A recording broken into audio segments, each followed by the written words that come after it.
My great-grandmother, when she was born into this relay, holding this stick, which I call the baton. This is the baton of poverty, the baton of oppression from a colonial system, the baton of illiteracy, the baton of early marriage. And she's running with that baton. She runs so fast, she hands it over to my grandmother. My grandmother holds that baton of poverty, early marriage. She runs so fast with that baton, she hands it to my mother. My mother grabs that baton, she runs with that baton, and she hands it over to me. And I'm running with that baton, ready to hand it over to my own girls, when this woman, this stranger, comes to me, and I feel like she said, hold on. You don't have to hand over this baton. You can believe in your dreams. So it's difficult to describe how moving the conversation was with today's guest, Dr. Tererai Trent. She grew up in a small village in what we now call Zimbabwe, at a time where women and girls were completely excluded from education, from participating in business and commerce, and somehow found the will to what she calls no longer accept the baton of illiteracy and oppression, and committed herself to a series of dreams that by all accounts so many people would have seen as impossible.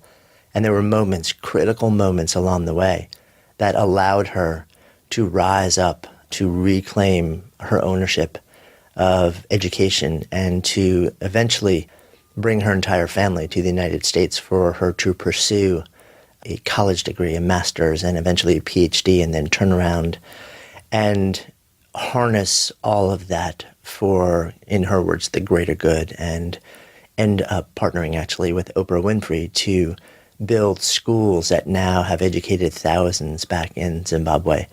Such a moving, stunning, empowering story. She's also the author of a really beautiful new book called The Awakened Women, Remembering and Reigniting Our Sacred Dreams. So excited to share this conversation with you. I'm Jonathan Fields, and this is Good Life Project. It's so good to be spending some time with you this morning. Thank you. I would love to take a step back in time with you. Yes. You grew up in, from what I understand, a small village in Zimbabwe. Tell me about life there. You know, the country used to be known as Rhodesia because we were colonized by the British. And then later on, now today it is Zimbabwe. So I grew up in the northern part of the country amongst the Kore people. It's your rural village with your huts and no electricity, no running water. Even up to now, we live with no electricity and running water. The area was known for its tsetse fly, the disease that ravaged livestock, and it wasn't suitable for human beings to live there. But unfortunately, because of the colonial system, our ancestors ended up being pushed to live in those areas. But growing up was very interesting for me because I grew up with my grandmother, my mother, and all these women. And after all the chores had been done in the evening, I'd find myself with other many girls in the village sitting around an open fire. And it was during the time of the war that liberated my country. And when there is, the moon is shining and the gunfires are far away, we would find ourselves listening to these great stories around the fire. And my grandmother, and both my grandmother and my mother, were such storytellers. There were stories that has remained with me even up to this very day. Despite the poverty and the war, I grew up in a very rich cultural setting. It's interesting as you just sort of recounted that to me. Your eyes were closed for most of that, as if you were back there as you were sharing it. Yes. It takes me back there because it's a place that I love and I still do. But as I close my mind, I have to see my grandmother. I have to see my mother because they are no longer here, and I get that energy from my ancestors, and I just appreciate growing in that kind of wisdom. But it was also a tough time for me and for many women, because many women were illiterate, and even up to now, many are still illiterate. But the desire for an education was always there. And I remember the very first time that I realized that I needed education so badly was when this freedom fighter who was amongst these fighters came to our community, and I remember the man standing up and holding this gun that they called the AK-47, whatever. And as he's holding that gun, and he said, do you know why we are colonized and why the colonial system denies black people education? And I was very young, and I could hear the elders going, And he said, to educate is to empower. To empower is to liberate. And to liberate is to enable individuals to have their dignity. And I could hear the women ululating to that. And then I could also realize that as we were in the war, most of the men left the village. They had to go and work, and some they joined the freedom movement. And the women who remained, their only source of communication with their husbands was the letters that would come to the village to the women who could not read those letters. And my aunt that I talk about in the book, my Aunt Chida, she would ask me, I was around 6 or 7 years old, to accompany her to find a reader for her letters. So we would go up north, and we find this young man by the river, and he would read the letter. And my aunt, somehow, she wanted someone else to read the letter. She didn't believe that. So we would go to a second person, and they would read the letter. And my aunt would still say, well, I need a third person. After I did my PhD, I thought, and I did lots of statistics, and I thought, well, when they talk about triangulation of your data, my aunt was validating the data. But what was painful for me was by the time we go back home to the community, every Jack and Jill knew the contents of those letters. It broke my heart. I cried to my mother, and I said, Mother, I don't want anyone to read my letters, because I could listen to these intimate details between the two lovers being discussed openly. And my aunt, you could see her being demeaned every time. It just broke my heart. I come from a long line of generations of women who had been married very young before they could define their own dreams. I always talk about my great-grandmother. She became the fifth wife to my great-grandfather, and it was a polygamous relationship. She was very young, and my grandmother would go through the same process as my mother. And so by the time I was 18 myself, I was a mother of 4. One of the children died as an infant because I could not produce enough milk. And it took me a long time even to talk about my dead child. I would always say I was a mother of 3. It haunted me to talk about that child. I was a child myself. And then,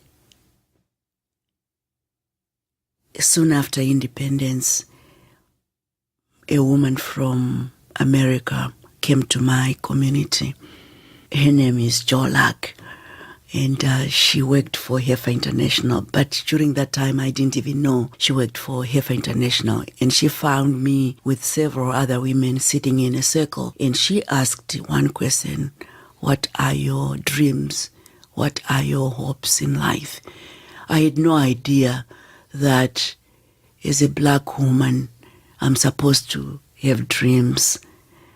I'm supposed to think about my life as something of value.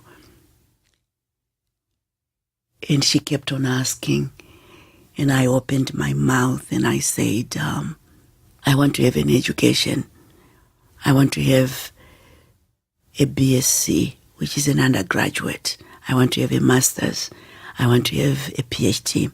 And I had known about these degrees because as we gained independence, all of a sudden, there were these foreigners who were coming to do research. And even the local university from the capital city, they were now coming to do research. And I would hear the words BSc, Bachelor of Science, Master's, PhD.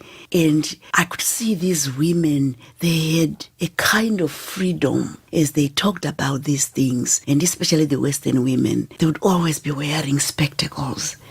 And they would always be pulling into their backpack papers and putting on those spectacles and read and remove those spectacles and look at each other.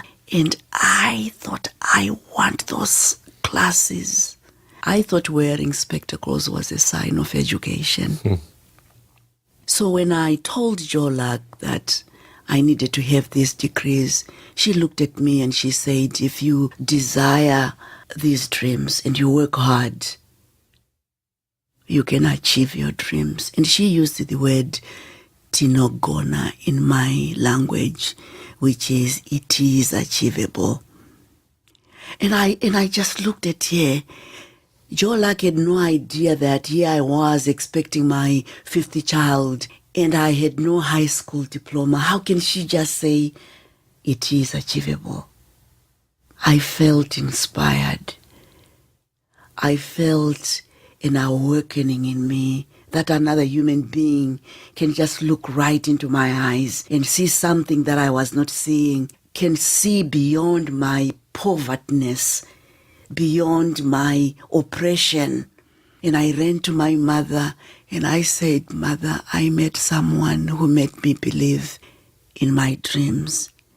My mother said, Tererai, if you believe in what this stranger has said to you and you achieve your dreams, not only are you going to define who you are as a woman, but you are also defining every life that came out of your womb and generations to come.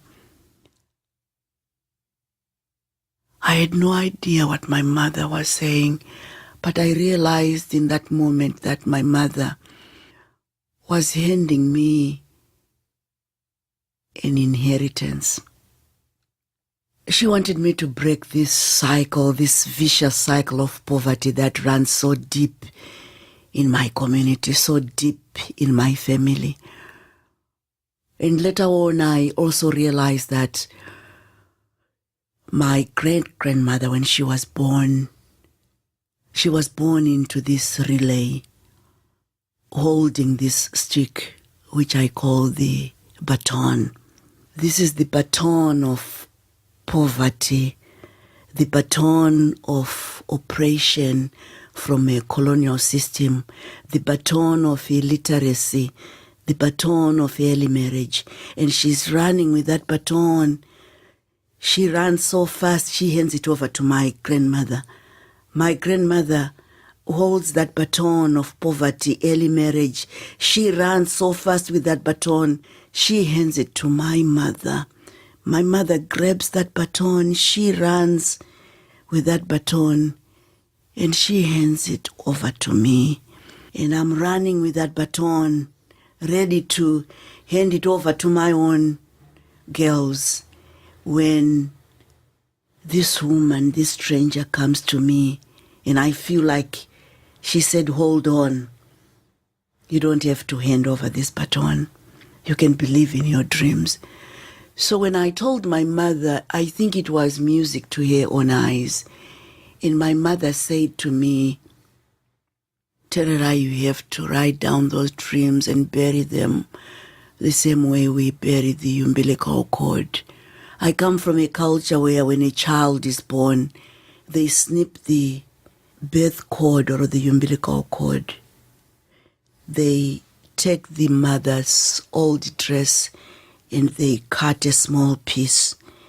They tie that umbilical cord into that piece of cloth and they bury the contents of the umbilical cord deep down into the soil, into the ground, with the belief that when this child grows, wherever they go, whatever happens in their life, the umbilical cord will always remind them of their birthplace. So my mother said, bury your dreams deep down into the ground.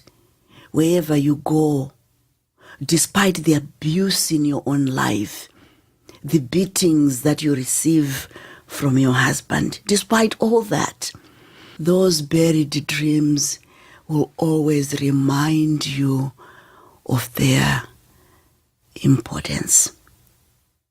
So I wrote down, I want to go to America, 1.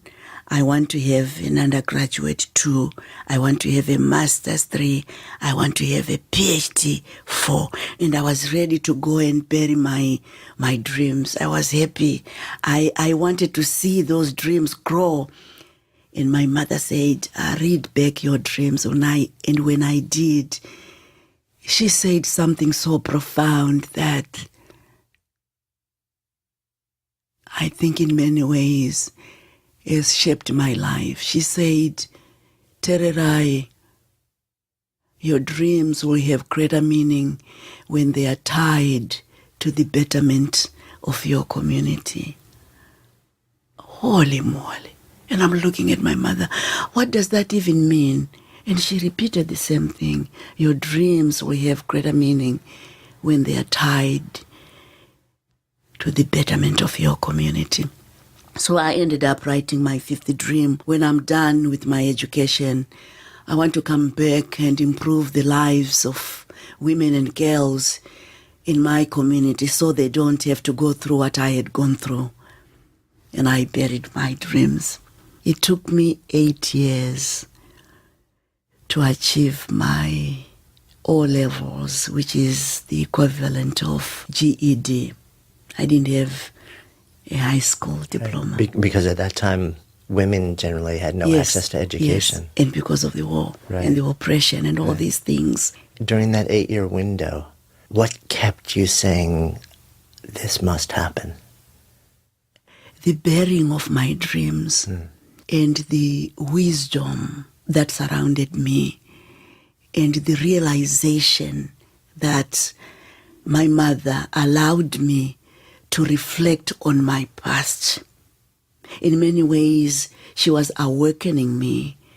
And when I talk about the book, I talk about an awakened woman is one who knows the depth of her background, who knows the depth of her wounds, who knows the depth of her cry.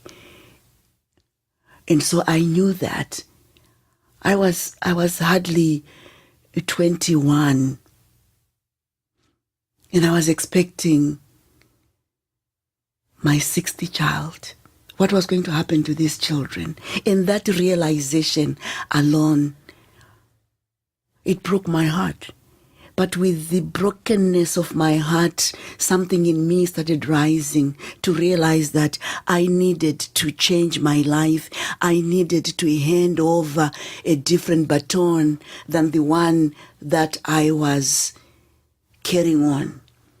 So when I achieved my high school diploma, I was accepted at Oklahoma State University. But during that time also, I started working for some non-profits because the Zimbabwe, as we gained our independence, the donor community were coming in with the empowerment of messages, wanting women to be empowered, to be educated. So I got these small jobs, but they helped me. I remember my first job was cleaning the floors of, there was this bus company, and I used to clean the floors. The conductors and the bus drivers would pass through and have their breakfast and their dinner, and I would wash the dishes and I would clean, and it's cleaning on your knees with a dirty rag and getting, a little bit for the family.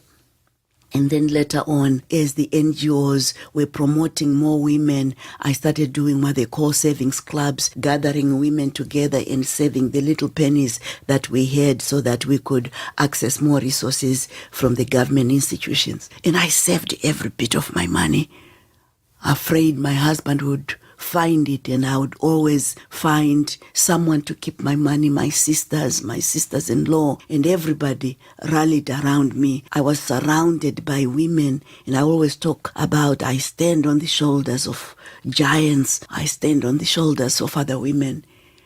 And so when I finally came to the US, I did my undergraduate in agriculture, and then my master's in plant pathology, which is the same branch as agriculture. And I came with 5 children to the US. It was hard. I was an international student with no access to scholarship. I used to work 3 jobs and taking care of the children. And my husband was able to come with the condition that that's the only way I can bring my children. Because that time, women, you could not just go to the passport office and apply for passports for your children. And to get a visa, you needed a passport, and he needed to endorse those papers. And he had refused. And I was already done with him, but I could not imagine leaving my children, because I knew if I leave the children behind, especially the girls, they were more likely to get married young. So I sacrificed to bring him here. And unfortunately, he continued to be abusive. But thank goodness, the police caught him beating me, and he ended up being asked to go home.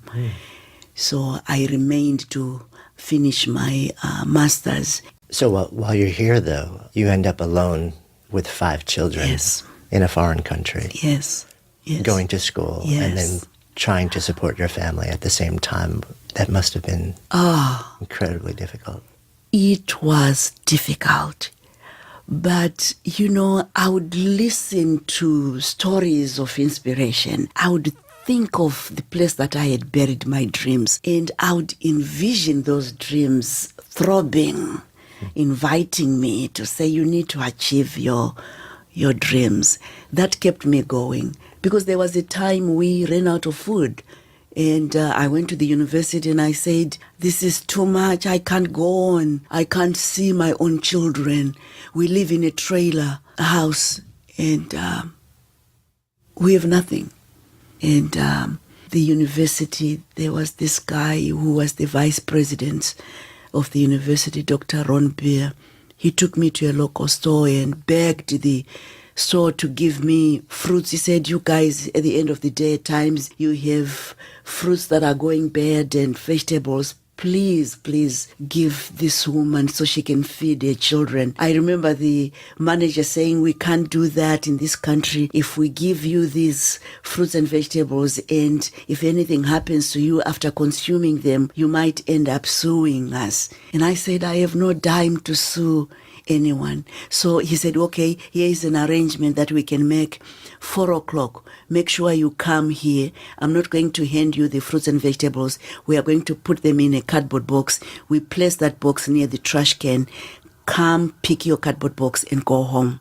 Well, I used to take 16, 17, 18 hours of coursework, taking care of 5 children, 90% of the time I was late to that cardboard box, and I would find the cardboard box in the trash can. I would retrieve the cardboard box from the trash can, wash the vegetables and fruits, and feed my children, and ask myself, who am I even to complain that my own children, they are eating from a trash can, food from a trash can, when I know there are thousands, if not millions, of children in Africa who are living on the streets, eating from dirty trash cans. Who am I? And who am I even to complain that I live in a trailer house? We have no electricity at times. Who am I? We don't have an air conditioner. Who am I when I know there are thousands and hundreds of women, even here in America, who live on the streets, and at times they live in shelter homes? Those thoughts grounded me, helped me to realize in the grand scheme of things, I can see at the end of the tunnel. I can see the light. What were the ages of your children around then? They were very young. I had a 9-year-old, 7-year-old, 5, and almost 12 months old. And there was the oldest boy was almost 16. Yeah. Yeah. What was it like? Because for you, it's incredibly disruptive, but you know in your heart, you know your dream. Yeah. You know why. Yeah. And you've accepted. You say, this is the journey that I'm on. I am intentional in the decisions that I'm making, and I'm willing to accept this extraordinary change. I'm curious how your kids received this change too. It was hard for the kids. Remember, they were going to schools, and they wanted also nice things. We are in America. Right, because they're exposed to a completely different world and culture. They wanted all that. Right. And I remember my 16-year-old that time, his name is Tsunga. He was named by my mother, which means perseverance. As though to prepare him to say, you have to persevere. And I remember my son crying and saying, Mother, this is just too much for us. Look at the kids, Mom, we can go back home. It's okay, we can go back home. And I would look back at my son and my daughter and I would say, please, can you say we can do this? I want you to carry this dream with me, please. And I would beg, and my kids, and we are all crying. And my son was very sensitive, and he would say, okay, Mom, we can do this, we can do this. And you know what? The struggles were there, but there was hope for us. We were in a different country, a country of opportunities. We could compare ourselves with the people that we had left home, and we knew we were in a better place. And I had to ingrain my children, and I had to tell them the stories of the generations of women before me. They had to be grounded in that. There's something beautiful when we tell our own children our vulnerability without burdening them, and also by giving them a glimpse of hope. I wanted them to hold on to that hope. And I would always tell my children that here is how I am defining myself. I am a dreamer. I am the mistress of my own destiny. I am refusing to let the past define who I am. I defied the rules and norms of my culture. I refuse to keep silent about societal expectations that marginalize women at the expense of their dignity. And I refuse to keep silent. But you would also ask, but why would I defy all those things? I had great hunger for a meaningful life in my life. And I always talk about there are two kinds of hungers in our lives. There is the little hunger. The little hunger is always looking, how many clicks did I get on Facebook? The little hunger is seeking for immediate gratification. The little hunger is seeking for fame and celebrity. But the great hunger, the greatest of all hungers, is, I was taught by my mother and my grandmother, is hunger for a meaningful life. Ultimately, as human beings, we become bitter, and especially women, when we lead a life without meaning. And I wanted education. I wanted to hand over a different baton to my children. So when I graduated with my master's and I realized I could not go on with my PhD, I needed to take a break. I needed to work. And so I got my first job with Heifer International. My first trip was to go home, and I went to the place that I had buried my dreams, and I dug those dreams up. And I checked going to America, undergraduate, master's, and I folded that paper and reburied my dreams because I could see I still needed to achieve the PhD and the fifth dream that I call the sacred dream. Because when my mother said it wasn't about my personal goals, it was about how those personal goals are connected to the greater good. I came back, enrolled myself at Western Michigan University, and achieved my PhD almost 20 years from the day I had buried my dreams. I found myself walking onto that podium to receive that paper that now says, Tererai, you are a PhD holder. In many ways, I felt like a lawyer who had closed her case. I felt this energy rising in me. If we give education opportunities to those who are torn down and marginalized by the social ills of our time, they can achieve their dreams. If we give education opportunities to women and girls, I think it is the best investment any country could do, any society could do. And now I have my PhD. You would think I'm happy. No, I kept on thinking about that fifth dream. And I kept on saying, dear mother, why did you make me write that fifth dream? Why can't I just enjoy this life?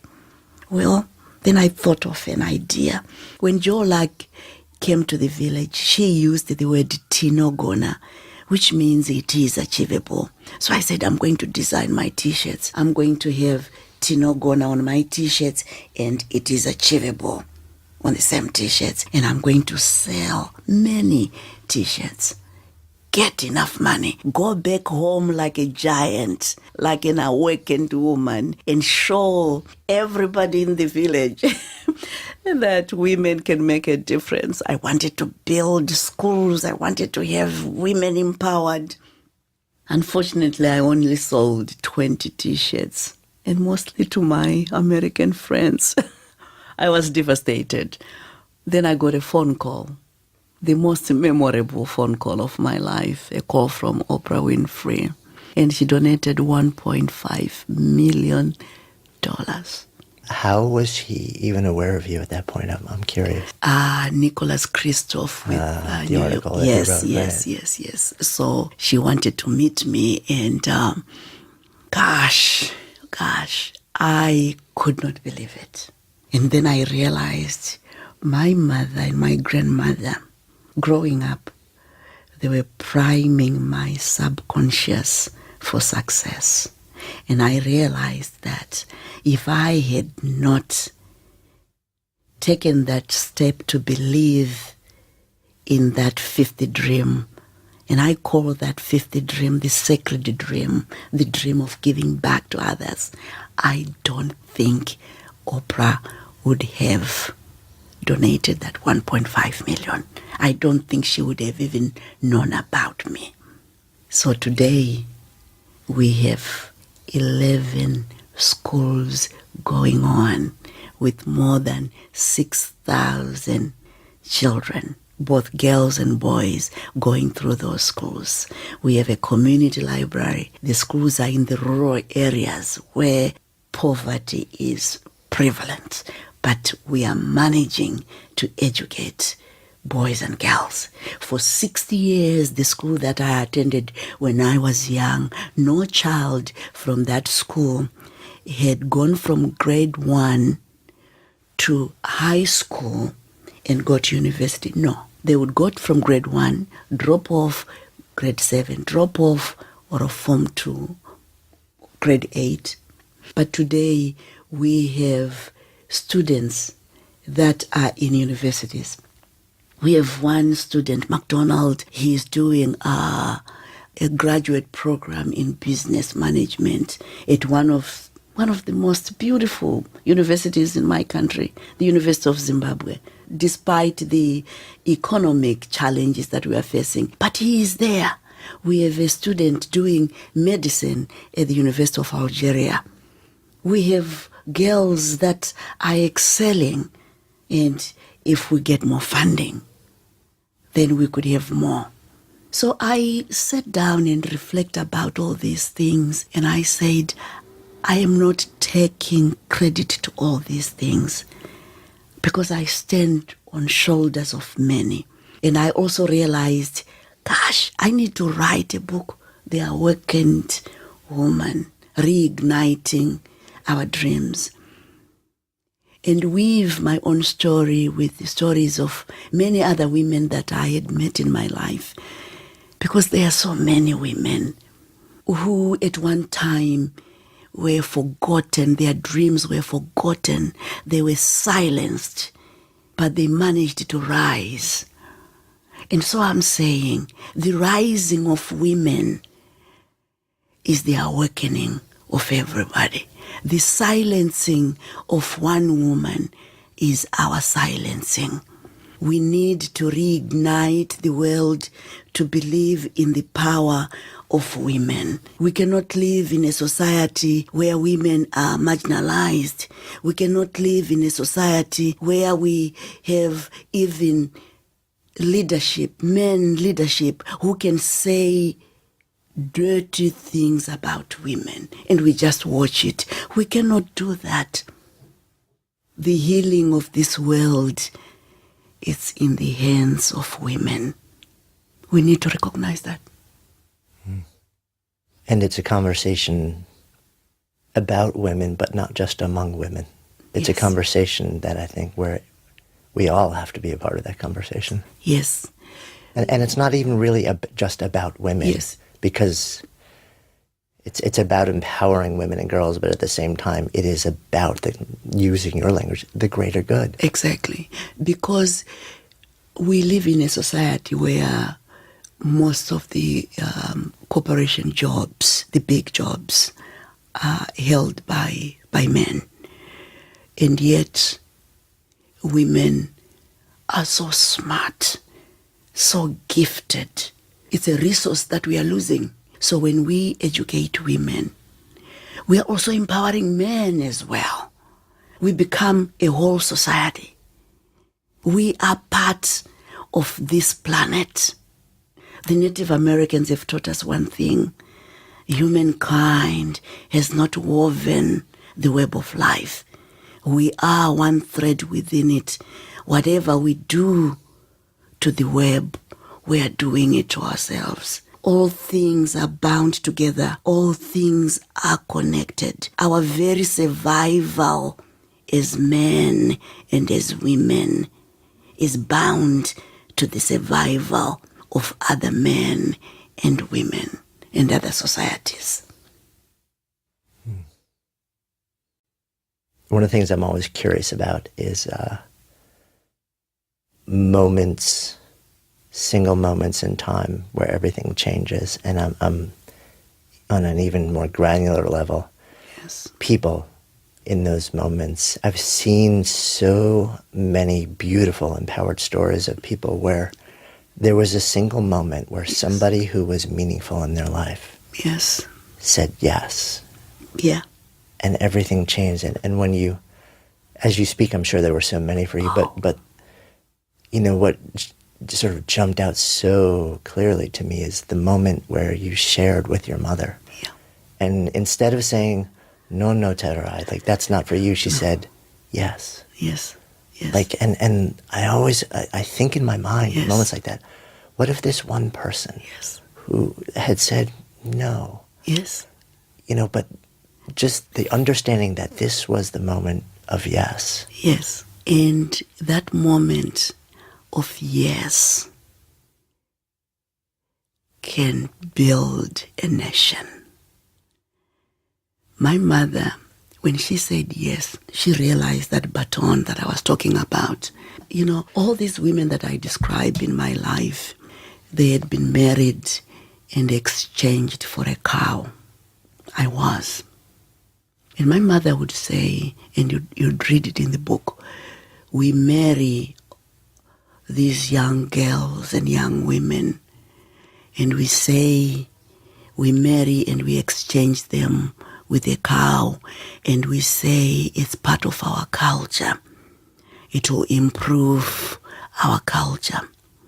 But in reality, when you reflect, these women and girls that are exchanged for cows, they still remain in poverty. And the next generation comes in and exchanged for cows and married young without education, and the cycle continues. We have to stop that. And so when she said yes to me, it was, we need to break the cycle.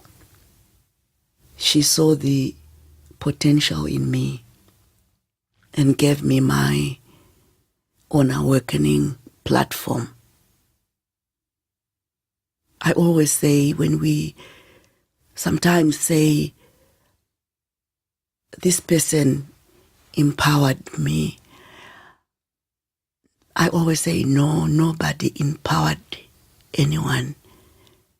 People create platforms of empowerment so that we step into those platforms to empower ourselves. And I think that that's what my mother did to me.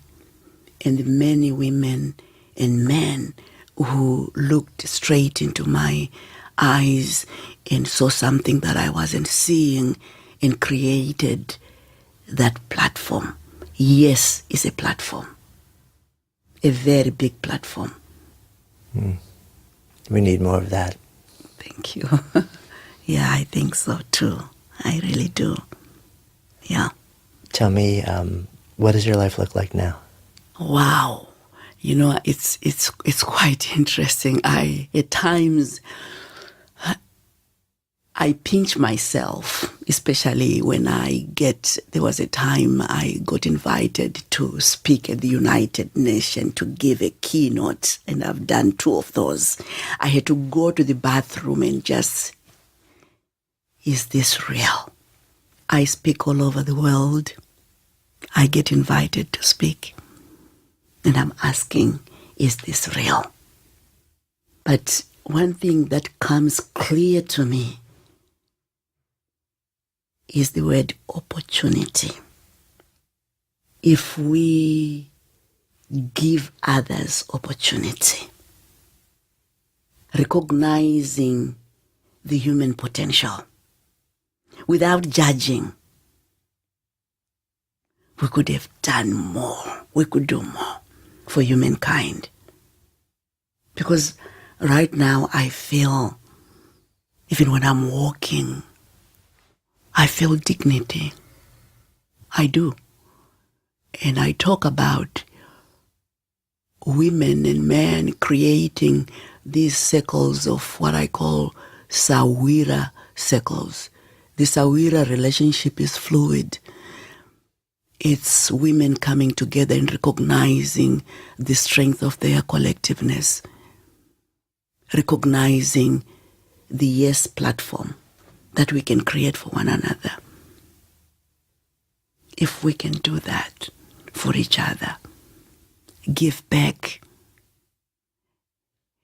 And many have asked me, how do I tap into my great hunger? I always talk about, ask yourself, what breaks your heart? In that moment of brokenness, where you feel your heart breaking because of a circumstance, a situation, there are two things that happen in your life in those moments. It's either you feel overwhelmed and give up, or you feel a stirring in you. Look at the chaos that we are going through in America. I don't live in this country. I now live in Zimbabwe. And I came just 3 weeks. And then to realize we have hurricanes going on. And now we have the shootings in Las Vegas. In those moments of our brokenness as a nation, people are coming together. There is an awakening in them. So what breaks your heart? That question alone should stir that awakening in you. It is in the times of our vulnerability that we see that great hunger in us. Adversity is a gift. I would not trade my life for any other. It strengthened me and made me realize that I'm not a victim, I'm part of the solution. I think tapping into hunger is a powerful part of it, becomes a motivating force. Oh, yeah.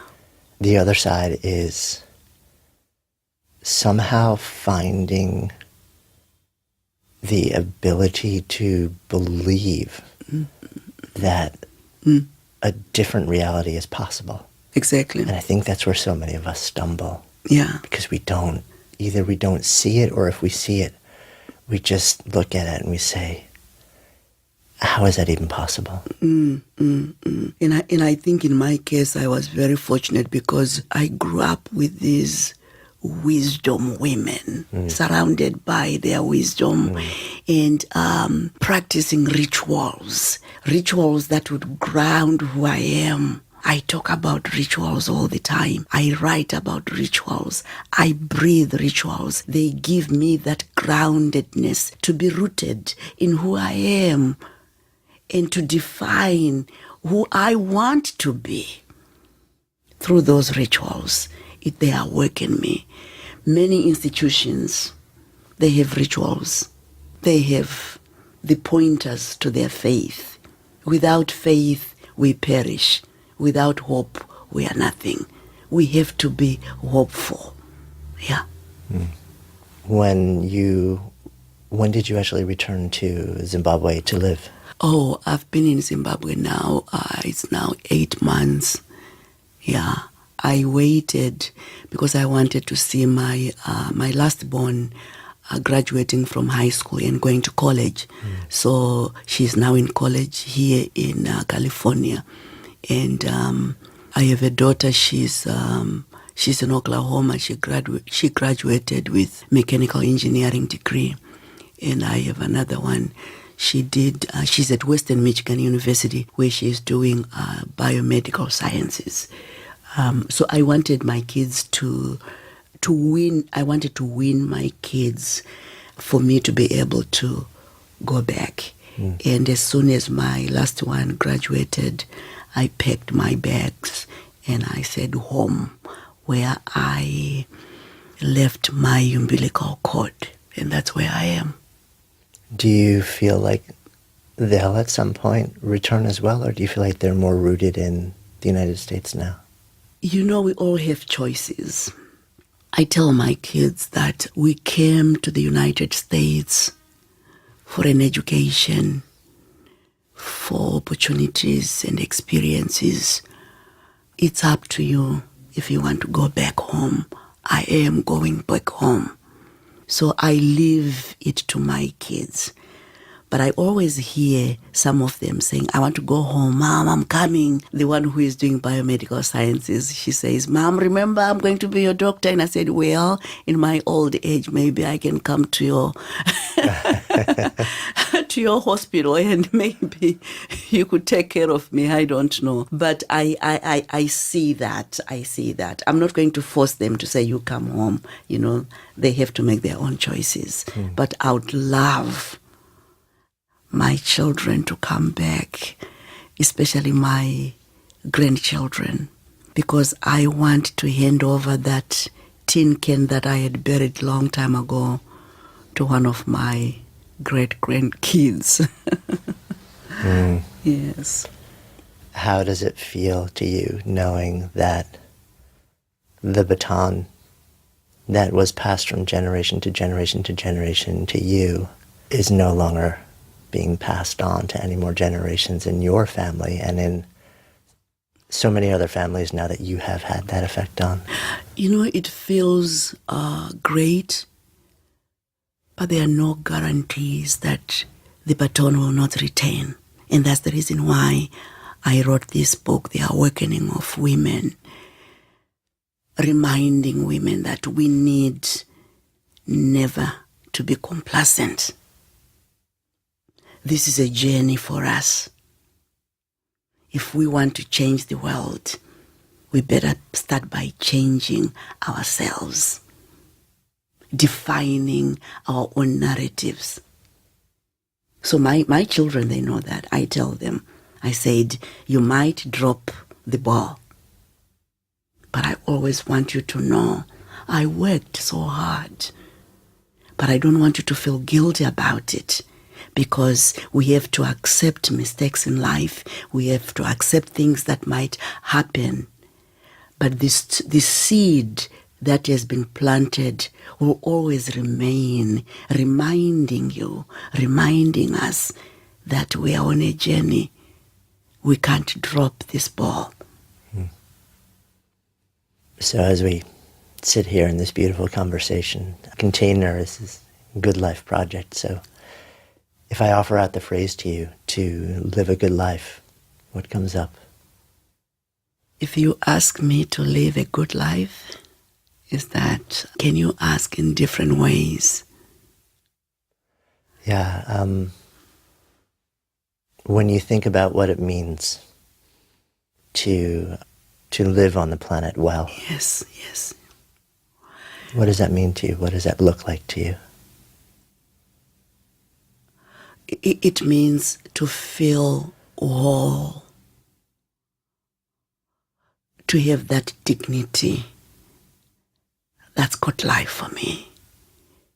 To realize that I have the same rights as anyone else.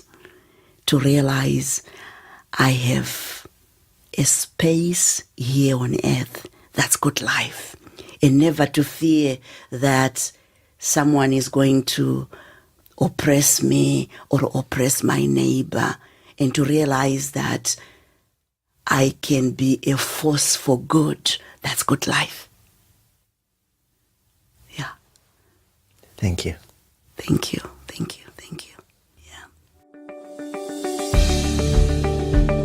Thanks so much for listening to today's episode. If the stories and ideas in any way moved you, I would so appreciate if you would take just a few extra seconds for two quick things. One, if it's touched you in some way, if there's some idea or moment in the story or in the conversation that you really feel like you would share with somebody else, that it would make a difference in somebody else's lives, take a moment and whatever app you're using, just share this episode with somebody who you think it'll make a difference for. Email it if that's the easiest thing, whatever is easiest for you. And then, of course, if you're compelled, subscribe so that you can stay a part of this continuing experience. My greatest hope with this podcast is not just to produce moments and share stories and ideas that impact one person listening, but to let it create a conversation, to let it serve as a catalyst for the elevation of all of us together, collectively, because that's how we rise. When stories and ideas become conversations that lead to action, that's when real change happens. And I would love to invite you to participate on that level. Thank you so much, as always, for your intention, for your attention, for your heart. And I wish you only the best. I'm Jonathan Fields, signing off for Good Life Project.